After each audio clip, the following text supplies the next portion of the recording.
Hello everyone, welcome to Google Chrome tutorials. In this video we are going to discuss that how can we solve the green screen issue with the YouTube videos in Google Chrome. So sometimes people have complained that while they're playing their videos on YouTube, there is an issue where they only get to see the green screen and not the actual video. So this issue can be very frustrating. So in this video we are going to talk about the solution for this issue, which is pretty simple. So let's start with the solution. All you need to do for this is open up your Chrome browser, and once it's opened up you need to click on these three dots on the top right corner and go to the settings option. So settings has a bunch of options that allow you to customize the way that you want for your Chrome browser. In the settings you need to go to this advanced option. This is present on the left side panel.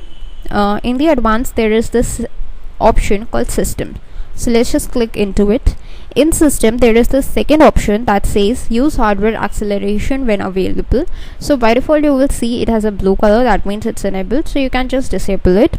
And once you have disabled, you are going to relaunch your Chrome browser, and once you do that you will see that the issue is fixed. That's it for this video. Thanks for watching.